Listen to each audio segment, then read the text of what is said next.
all the 5 are very new to me, so they're going to get a cultural shock. Okay, let's start. Start with, well, Paul got his mic, so we start with Paul. Paul, introduce yourself and the organization you work for. Thank you, Paul. And I believe cults are illegal in Singapore, by the way, so just in case. Paul Graham, CEO of DHL Supply Chain, Asia Pacific, Middle East and Africa. I think most people in the room are familiar with DHL, you know, our express business, our global forwarding business, and the business I run, supply chain, and we're also the post office for Germany. So, thank you. Thank you, Paul. Wolfgang Baier, looking after Singapore Post. I think if you ask what the postal provider is doing here, I think they have diversified over the last couple of years, really going now into e-commerce logistics. That's why we're very interested to be here. Thank you. Thank you, Wolfgang. Markus. Yeah, Markus Meissner. Paul, thank you actually for mentioning that I'm coming from Germany, because this forum always gives me a good reason to come to Singapore, which I really enjoy always. So, Singapore or Supply Chain Asia? This forum, Supply Chain Asia. Yeah, of course, yeah, you know. Let's say both of it. And I guess I'm a bit different compared to the others, as I'm representing IT and not so much the logistics part. But the company I'm representing, we are very much into IT, into logistics solution, because we supply chain end-to-end solutions to many companies of the industry, various industries, but also the service providers in many countries. We are German-based company, but since more than 11 years here in Singapore with our own team.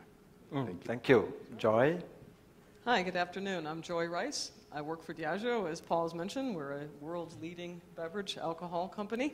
I'm the supply chain support director for Asia Pacific, so I have the pleasure of being based here in Singapore, and I'm certainly enjoying my time since I joined in April. So it's my first forum, so I probably should have raised my hand, Paul, when you asked, but it is a pleasure to be here, and I look forward to getting to know all of you this afternoon, so thank you. Yeah, you get a culture shock from here. So we have American, German, Irish, yes.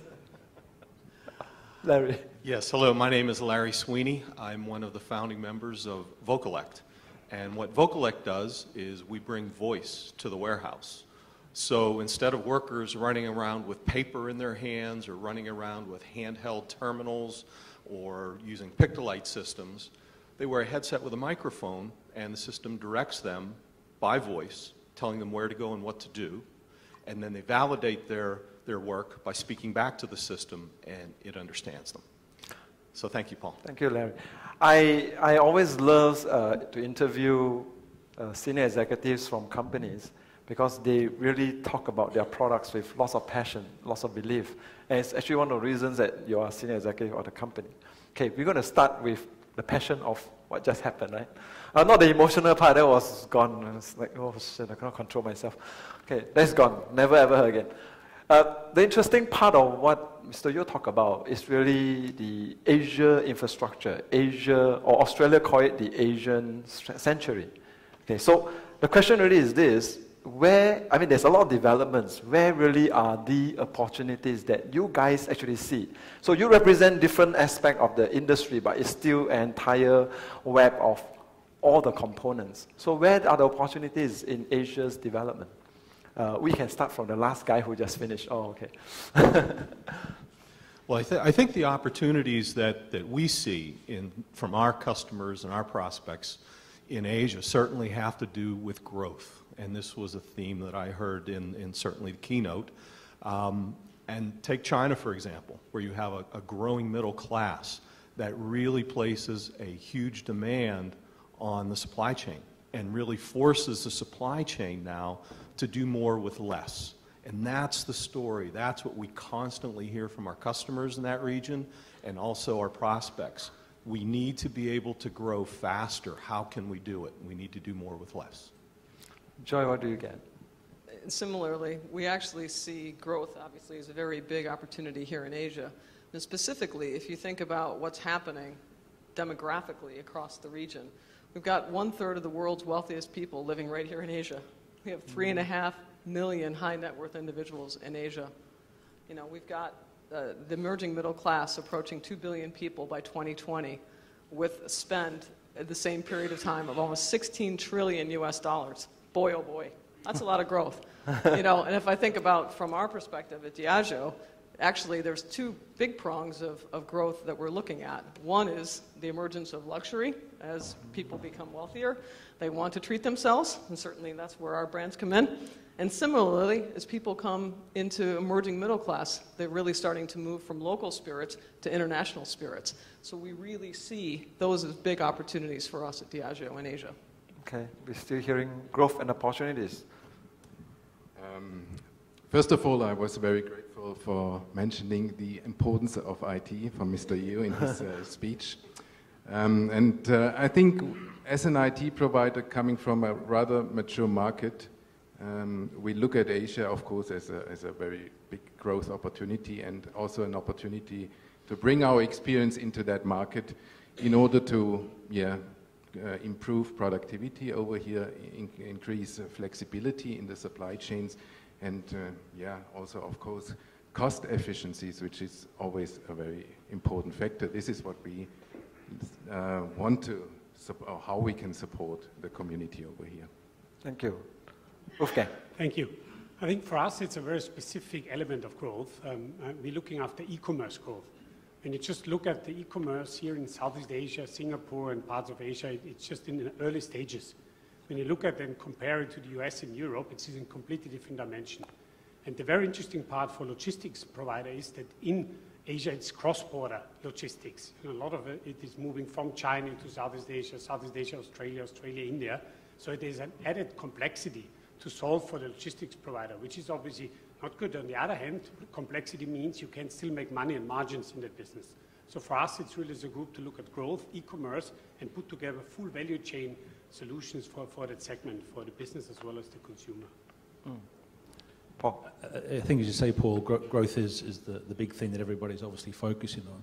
I think the challenge is there is so many opportunities. So where do you spend your money? Where do you direct your talent?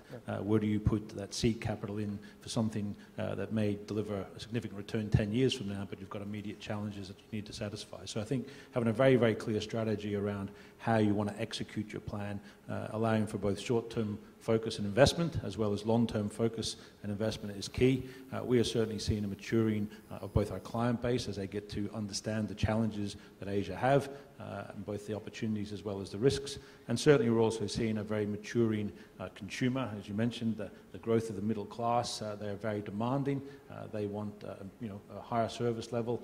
They want access to products, and that's putting significant strain on the supply chain. But that's why, again, there are more opportunities than risks. So I suppose this is correct. I mean, we all see that. In Asia, everybody talks about India and China, but there's a very interesting region that's coming up, and it's called ASEAN. Asia, I cannot try not to do it again. Southeast Asia countries, there are 10 of us coming together, creating a 600 million population. I'm not sure whether the 5 of you have heard about this called AEC 2015. The ASEAN Economic Community trying to create a single market window. So because we're in Singapore, we are not going to talk about China and India. We're going to talk about ASEAN, right? And I asked Mr. Yo this question before. The AEC 2015 single market window tried to bring the 10 countries of ASEAN together, not like a European Union, but really is a market union, a market that allows freer flow, they call it freer flow of capital, goods, and services. The 2015 was a target. When you start talking to the ASEAN Secretariat and the various government officials, they say it does not start on the 1st of January 2015. It actually starts on the 31st of December 2015. So I raised this part with Mr. Yu, and Mr. Yu says, everybody got it wrong. It's an evolution that has already started. It's already started, and the guys are moving towards that. And I mean, I believe Robert sits in the ASEAN Business Advisory Council, and they're all pushing for single market window that facilitate trades. If this really happened in ASEAN, do we get almost a same focus that you see on China and India in ASEAN? Because ASEAN tend to be fragmented. You look at Singapore, you look at Malaysia, you look at Thailand, but never as a whole. Would you see a more focused concentration, or would you see same problem that EU is having in ASEAN, where they go that path? Kick that one off. I think it will be very, very different. I think everybody, looks at ASEAN coming together and automatically looks at the European Union as something to compare it to. One, you've got a geographic difference, one single landmass, although those in the UK would argue that, versus, ASEAN, both cultural diversity as well. I mean, the French don't get on with the Belgians, so, there's some sort of common ground there. But I think where the challenge is if you are a manufacturer and you are looking at that as a single market, I think it's still a little bit unclear as to what that actually means in terms of free movement of goods and services. So if you're setting up your manufacturing plant, do you do it in Thailand because it's got access and is part of ASEAN? Do you look at having something in Indonesia because of the population base that single market has? So I think there is still a wait-and-see approach by many, certainly of our customers. I think they're playing each-way bets. We've all seen the China plus one scenario, and certainly the plus one, as Mr. Yeo mentioned, is ASEAN. But then I think when they get to look at ASEAN as a plus one, so well, whereabouts in ASEAN to do that? We've seen the investment in Thailand in terms of an auto hub in the southern seaboard, but we haven't seen other strategic sectors set up. Vietnam, you could say maybe electronics hubs. So I think that's the challenge. I think people are taking a wait-and-see approach, but certainly it's an extremely attractive market, but it will create logistics challenges, and a large part of that is that the free flow of goods is a great dream, but I think it will take some time to come into effect. Sure. I think from our point of view, if that would come true, I think it would be a huge impetus for growth. When we look at the 11 markets that we are operating today already, the biggest growth rates after China are all Southeast Asian countries, and more trade is coming in between those countries. And the main challenge that we face in many of our customers is customs. And when we look into e-commerce, more and more people want return solution. Sounds very easy, but if you have to cross the Indonesian border twice, the fun is almost over. So I think if we basically can start that, and I think if that can come true, could be a huge impetus, and the growth, I think in some of the areas of transportation related industry would be magnificent. Okay. It's actually not on me to give much comments on that topic, as I'm not living over here in this region, but I think I can share some experience from EU. Yes. I'm also thankful that Wolfgang mentioned just customs.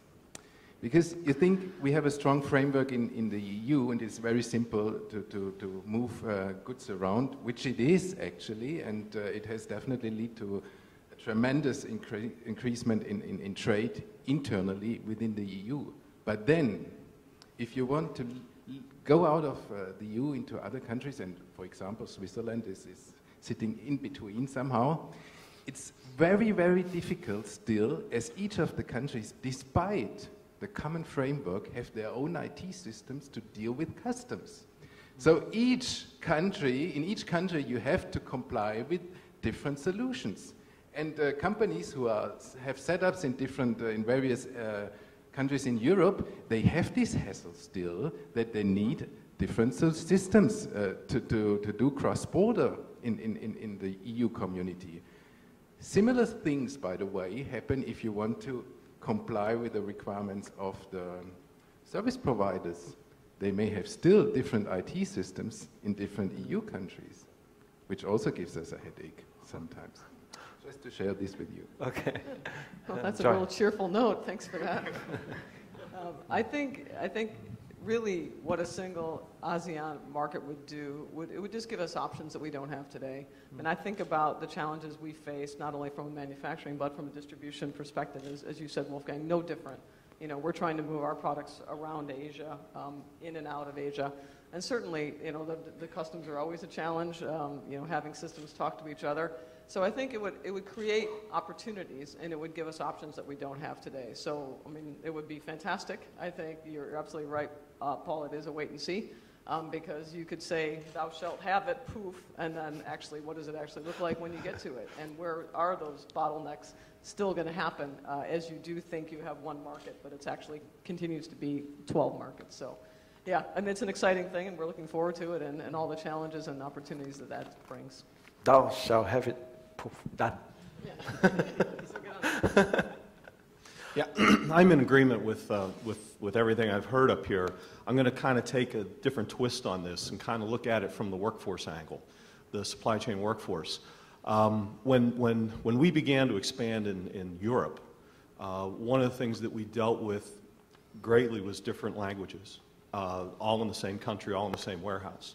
When we first introduced the Russian language, it wasn't for Russian. It was for Czech Republic, Germany, these places where Russian immigrants would come. My guess is you'll see that also happen in the ASEAN nations, where you'll begin to see workforces migrate from country to country. The challenge for the logistics industry is, how do you deal with that multicultural workforce? How do you deal with the different languages? How do you deal with the different cultures? That, to me, would be certainly a challenge of bringing that community together. We teach them English. No, you didn't get. Sorry. I'm really bad. Okay, let's go into trends, right? You talk about e-commerce, which is really one of the big things coming up. The other part is everybody talk about it now, 3D printing, which essentially says if I can print my own product, why do I need to buy now, right? We have service providers, technology providers, and I can't print a drink, I don't think so, but I can print a box, right? How is this trends going to affect? So here, as I take away all this, customer demands is changing the way supply chains are being played.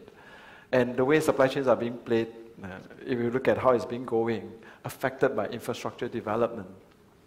How is all these things coming together and affecting you guys? Because you're running business. So can we, business guys? Sure, happy to talk about it. I think there are many trends that will influence the logistics industry. 3D printing is one of them. Crowd delivery is another one, and delivery. And the list is very, very long. I think even 20 years ago, when the logistics industry became much more professional, the supply chain industry, people were talking about many trends that, from IT and others that would make it redundant, much less complex. You see that always new challenges will come up that need to be solved. 3D printing, for example. I don't see a 3D printer in everyone's home in the future.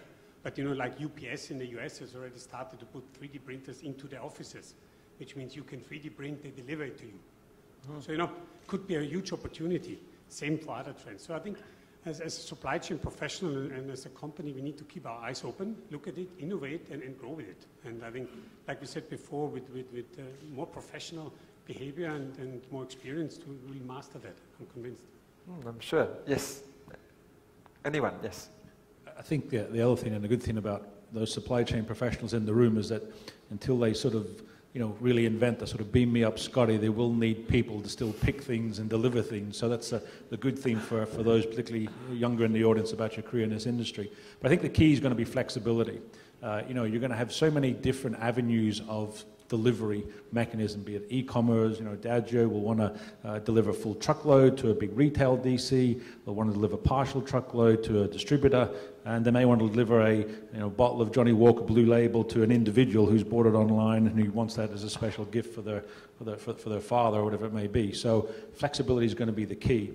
I think we're almost going to see a return in some areas.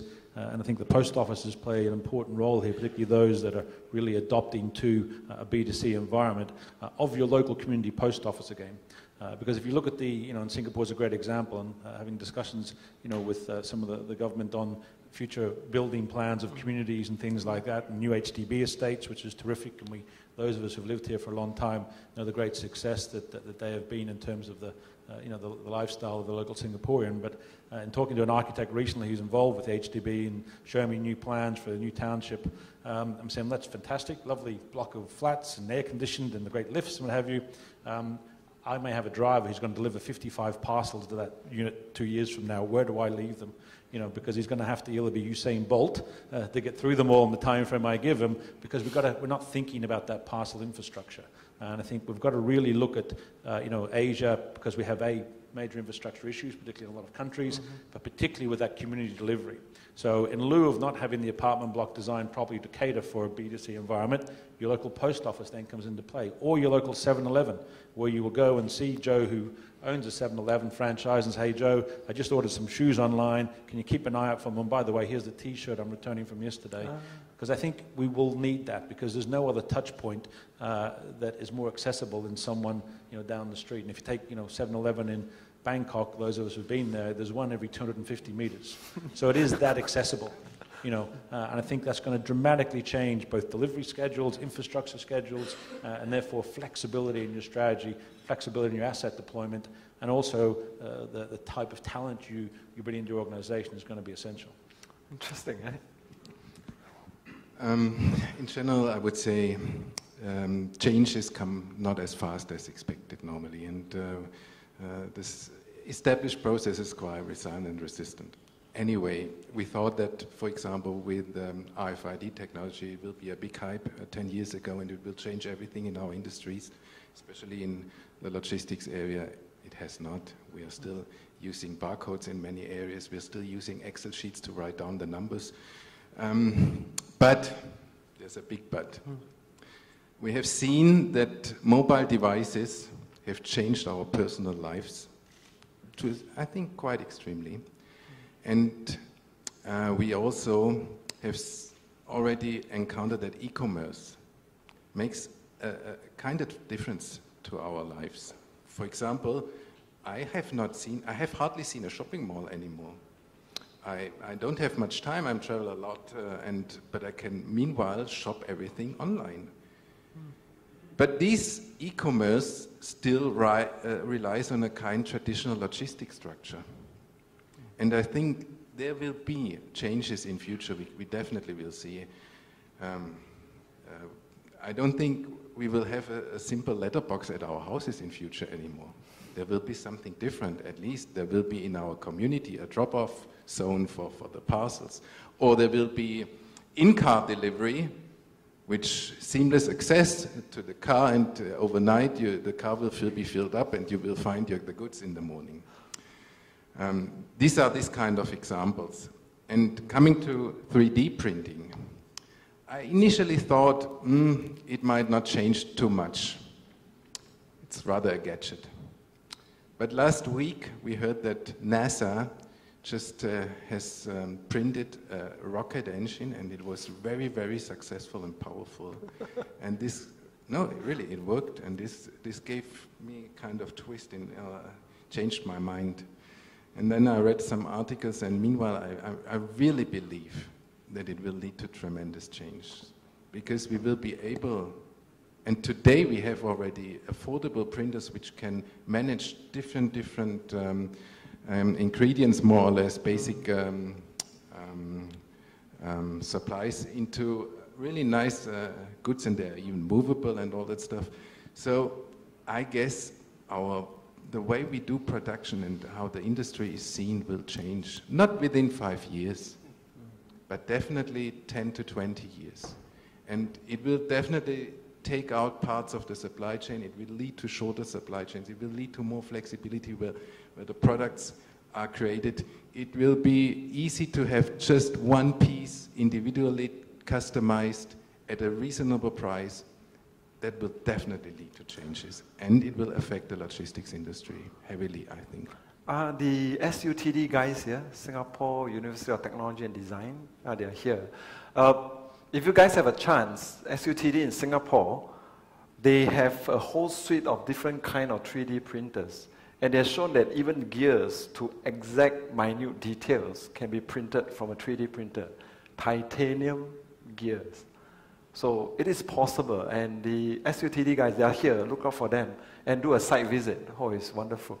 After I print you a very nice bear in titanium, then take it home. That'd be nice. Sorry, Joy. I think what it is it's inevitable that the consumer supply chain will continue to be shaped by improvements and innovations in technology. There's no doubt, we'll continue to see it impact the way consumers buy and approach, retail. I think the challenge, as we said before, is for us to be flexible and to look forward, because just as quick as these technologies could be used to help our businesses, it could quickly actually make us redundant if we don't understand the implications and actually aren't looking more forward than we may have done in the past. So I think it's like a wave coming at you. You have a chance to respond to it, but don't wait too long, and I think you're absolutely right. It may not be tomorrow, but tomorrow will be here very quickly. And if you're not making plans now to be ready for that tomorrow, you're going to get left behind. So I think to me it's definitely a wake-up call when you start seeing what is really possible, and you start thinking, uh-oh, if I were a really smart supply chain professional, I'd start thinking about what this might mean to me now and actually start building my plans to make sure that I'm ahead of the curve and not behind it. Thank you, Joy. Yeah, sort of in the same vein, and Paul, you brought up flexibility. When I look at warehouse and distribution center design today, the challenge will be for future distribution centers to manage the different ways that you can deliver product. Today, if you build a distribution center to feed stores, you design all the processes and the flows of product one certain way. If you design an e-commerce warehouse, it may look a lot different than that store or retail type distribution center, even though they're distributing the same product. I have to be honest too to say that most of the warehouses that I walk into these days, they're trying to do both. They're trying to do both store delivery and e-commerce. You say, oh, we got this little area over here where we're doing e-commerce. And in some places, it's this big area over here where we're doing e-commerce. So I think the challenge is in the flexibility of design of these distribution centers to be able to manage these evolving methods of delivery to the consumer. Okay, I run out of questions. So you got questions? No, I'll never run out of questions. So now, open to you guys. If you have a question, I need 2 things from you, your name and your company. 3 things, your telephone number. No, okay. My mic runners, where are they? Oh, they're all at the back,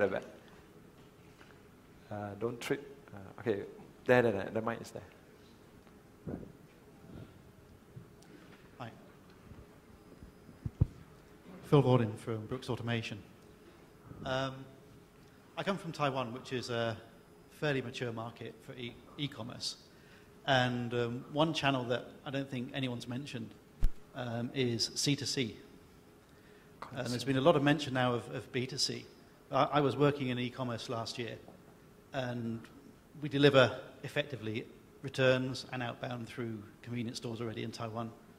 But also, convenience stores will now take customer consignments. So from a very small one-person business, they can take their entire daily output through a convenience store, route that into a delivery service such as is operated by Yamato. And they can have a very small business. So it's one of the challenges that you're going to be seeing, a downscale in business size that we have to provide a supply chain infrastructure for. C2C, that's interesting.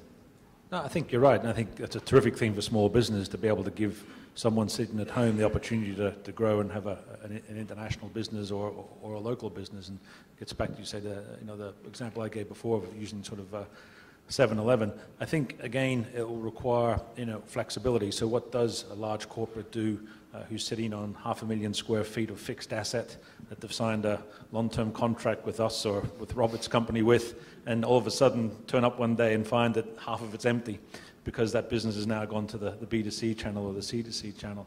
I think, where our role is, is that, traditionally we've tried to focus on being a single source provider, and certainly that's still a key part of our strategy. But I think as the B2C, C2C, and all these other models that we haven't even seen yet come about, it's going to rely a lot more on collaboration.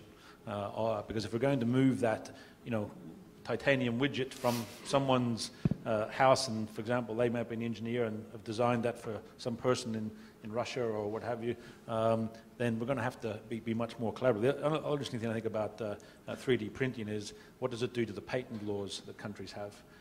Because if you can pull down a drawing from a website and print that, or design your iPhone cover that someone happens to have a patent for, then how does that protect the original patent owner? So I think we're entering a whole new area where we can even see today some of the, as you mentioned, some of the future supply chain models. Again, that gets back to flexibility, and the biggest challenge is the volatility. Last year Amazon moved more parcels in Europe than UPS did, but it's not a logistics company. Well, some may argue that it actually is. So that's why I think flexibility, and also mention again, and particularly for the younger members in the room, this is a really exciting industry, an exciting time of its journey. The type of skills and the talents we need are going to be dramatically different from what we've traditionally had. So, I think getting that talent in as well and challenging your own strategy is a key part of being successful. I think I fully agree with Paul. I think as a postal provider, for more than 150 years, we have done C2C delivery, so it's obviously very close to our heart. So the way we're thinking about it is that because we also see the trend, of micro blog shops, micro SMEs and others coming up more and more as entrepreneurs, and we need to construct the very specific solutions for them to also give them the ability to grow. So the way we think about it is, they have simple SME e-commerce sites, where they can log in with as much smaller cost, many less bells and whistles. We provide micro warehousing and other things. So in order to help these Cs to become a B maybe one day and encourage them. But it is a segment that absolutely needs attention. Any other comments? No? Next question, Sundi. Mike Runner is behind you. Thanks, Paul. Thanks, panel. Excellent discussions. I'll pick up on the e-commerce theme, but maybe with a slight variation. There's a great article, you mentioned, Paul, about Walmart. There's a great discussion in the Wall Street Journal, I think a couple of weeks ago, from Mike Duke, CEO, comparing Walmart with Amazon.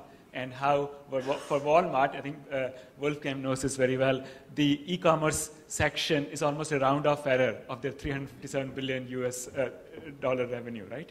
And Amazon is obviously the other way around. It's completely, everything is e-commerce. So my question is for this panel, as we look at the future of e-commerce, I see a Diageo, a product, I see shippers, I see a automation company, software company, and then of course a post company.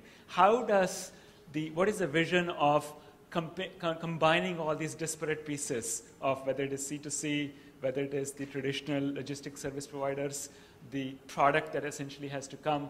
And I'll ask this question in the context of the topic, the future of the consumer supply chain and managing expectations. How do you manage expectations when it is just very difficult to do e-commerce, when people still want a bottle of beer at the end of the day, when people still need consumer-to-consumer enablement? So broad-ranging question. How do we do all of this thing and manage it effectively and still keep, at the end of the day, I want my Johnny Walker. I don't care about e-commerce. I don't care about SingPost. I want what I'm looking for. How do you do that? Thank you. Well, that's a long question. Maybe. Well, I can't promise a short answer, but I'll give my 2 cents. I think it is a great question because I think it's back to what we've been talking about here, which is we just need to be ready to evolve our business model to support a multi-channel retail landscape. So if I think about the context of Diageo, today you can go have a glass of Johnny Walker responsibly at a bar. You can go and buy it at a store. And I think the challenge that we're seeing from an e-commerce perspective is how do you actually find that right balance to make sure that all the channels are available? And how do you differentiate your pricing strategy? How do you differentiate your product offerings? Do you offer different things from an e-commerce perspective than you offer at your 7-Eleven? So I just think there's so many decisions that you have to make when you're trying to manage a multi-channel retail landscape. I think, not to mention all the challenges of moving and legally delivering spirits and alcohol to drinking age adults. So I think there's a whole lot of challenges that we're seeing as we start dipping our toe into e-commerce. We've just actually recently in Europe introduced an e-commerce solution for Europe and UK consumers, really around the kind of premium and luxury end. So it's back to the comment you made, Paul, around how do you get that bottle of Johnny Walker engraved and delivered for your dad for his birthday or whatever. And I think it is going to be around differentiation. So I think that will be the key that we see in terms of how do you actually find ways to meet the needs of each of those retail channels.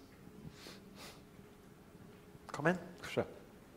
I guess that if we talk about e-commerce, we also talk about tightened margins, because we have a lot of transparency now in the market. And I think we should also talk about how the demand of the consumers may change with that information on hand. And how do we actually know about preferences and behaviors of the consumers? I think we have a lot of data available on hand about the consumers, about our operations in the background, but so far we don't really make use of this data. There's this topic, this hype called big data, and this is coming, it's on the way, and it is the intention of this hype is to make use of the information available, but it's still, if somebody starts to make use of it, is still isolated. There's still a silo thinking around, along the supply chains. What we always see in our project is that people, they want to do improvements, they want to introduce flexibility, they want to be able to cross borders, but they still make decisions on their own, within their own companies' environments. And if we talk about real demand-driven supply chains, there should be much more exchange of information. It is theoretically all discussed, but if you look down to the ground, to the reality, it's absolutely not there. We come into projects where our customers call us in and say, now we want to get transparency about the whole supply chain. At the end of the day, we end up improving the execution, cross-border again, or whatever, or the warehouse. Because it is so complicated, the people don't want to share the information. The companies, they are not ready for open book policy so far. And we don't have the standards to do it on an easy way. That's a problem. So we have to introduce standards in technology to ease the exchange of information. And this collaborative approach must be all in our minds. I have a lot of hope in the young chaps and the young talents and the young generation that they will drive it. It's not easy, it's complicated, but that's the only way to get forward, to become better. The big data. Sounds good. I think, back to your question, I think the consumer really doesn't care. They don't care. I just want to have that glass of Johnny Walker when I walk into the bar to be available. Yeah. It still starts with a shipper and a consignee, so we're breaking it down to simplistic form. I do think the data element is a real critical part that as a logistics industry we've tended to overlook somewhat. We have more data and more knowledge flowing through our systems than our shipper has and than our consignee has. We spend €2.5 billion a year on our IT systems, so it's a huge investment we make, but we don't really capitalize on that data. I think also we are up against some challenges. The Privacy Acts, the legislative frameworks in some countries prevents us from using that. But I think using data, particularly where you've got challenges around your supply chain. I was in Indonesia 2 weeks ago in the middle of Sumatra and a big billboard for a Diageo product, right? And I thought, that's great, terrific, Here we are sort of advertising this product in the middle of nowhere. And of course, my mind immediately goes to, how the hell are they going to get that product here, right? Because the cost of that one bottle of Johnny Walker is going to be about $1,000 by the time they deliver it to that little bar in the middle of nowhere.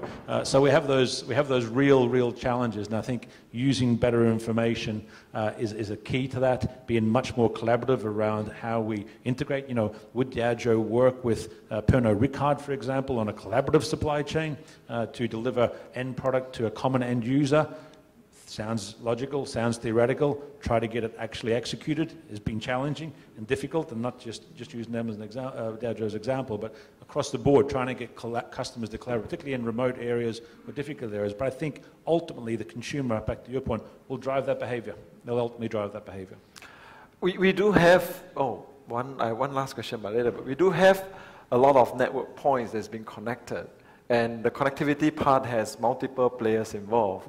And the challenge really is how do you get all these players to work as one? And maybe it's not in our generation, because our generation always fights, right? So it's your next generation. Eh? Okay, last question.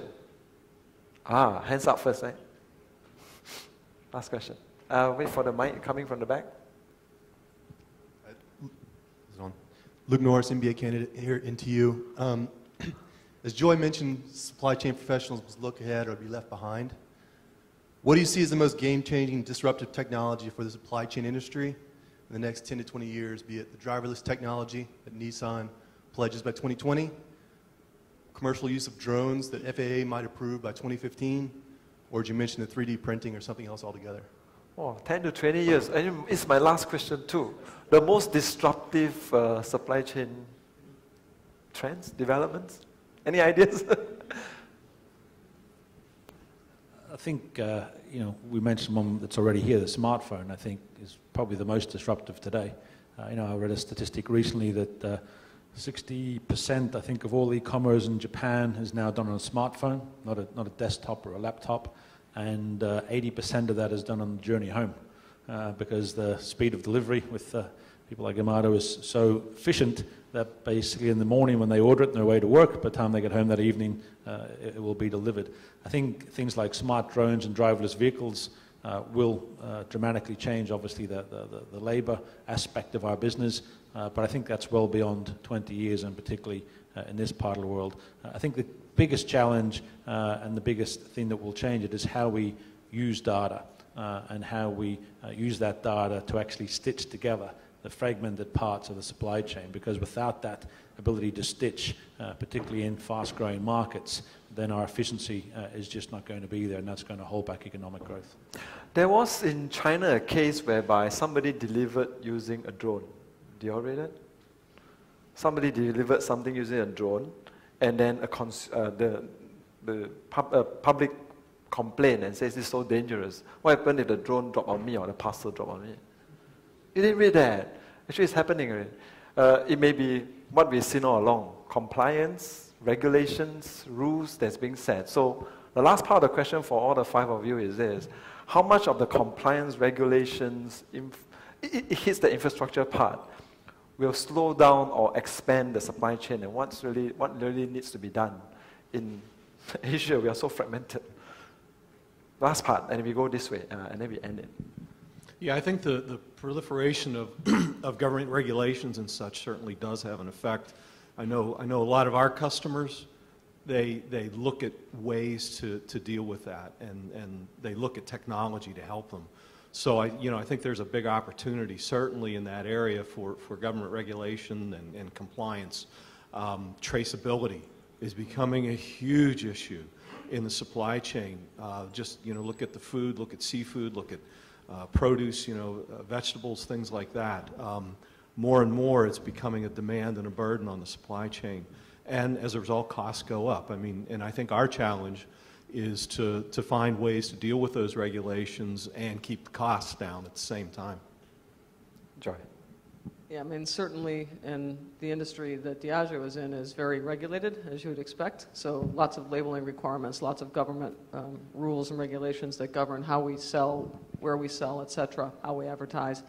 I think the other thing is just, again, as we talked about before, how goods move between countries and all the customs and all the regulations that are associated with that. So for me, there's no doubt that is a very big part of what drives our business models in some cases. So the more that we can get those harmonized, the more opportunity we have and actually drive a lot more efficiency throughout the supply chain. So that would be nirvana, to have more harmonization. Okay, harmonization. It has been a topic for us since 10 years now, the compliance, and part of our solutions are dedicated to deal with compliance. And Europe is one of the most regulated market in Germany especially. But what I have seen is that beside the needed investment, at the end of the day, and this I agree very highly with you, that it leads actually to improvements, to innovations to a certain extent. Of course, the people at the beginning always say, "Oh, now new regulations, and it will be expensive, and it will stop our free-flowing goods and all that stuff." But at the end of the day, what I have encountered in many cases, it has started new investments, and they have led to improvements, definitely. So it's a kind of trade-off to a certain extent. Okay. As a postal provider, we have basically a huge compliance department, and a big part of our business is regulated. In Singapore, with a second-day 100% letter delivery benchmark, so we are well aware of that. And so I think it's part of our DNA, and indeed it drives innovation. I think when I look at regulations and how it could shape the supply chain in Asia, I want to maybe give it a bit of a different spin.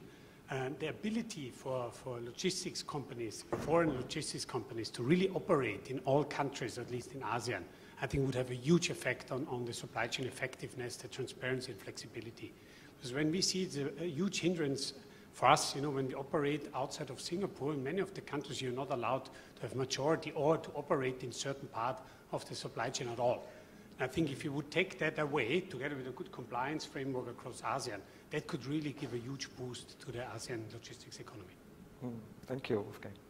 I think, again, it gets back to having visibility of data. I mean, prefer self-regulation to government-imposed regulation, and governments only impose regulation when they believe industry isn't regulating itself. So the fact that we've got lots of regulation maybe says something about us. Again, I think it gets back to information. If governments feel comfortable they can access that data is accurate, that data is real-time, that data is honest, then I think that gives them a lot more comfort to allow industry to drive efficiency and to self-regulate. And I think we've got some historical challenges that we're dealing with. We're dealing with countries that are coming out of different political environments into new political environments, democratic environments, where some of these institutions are very, very new. And the confidence or lack of confidence they have means that they bridge that confidence gap by imposing regulation.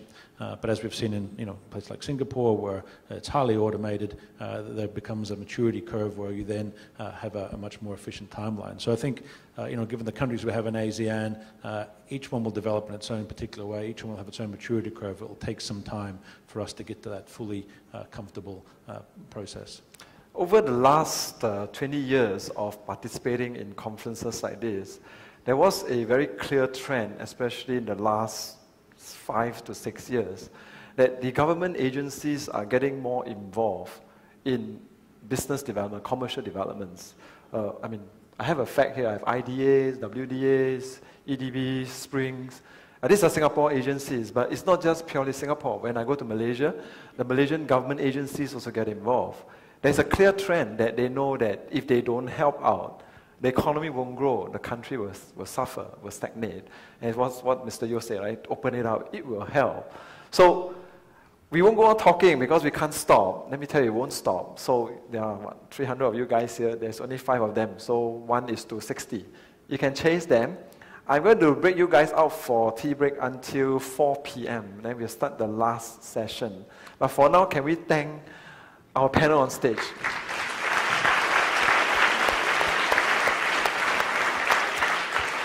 Thank you guys for wonderful paying attention, and then have a nice tea break. I'll see you all at 4 p.m.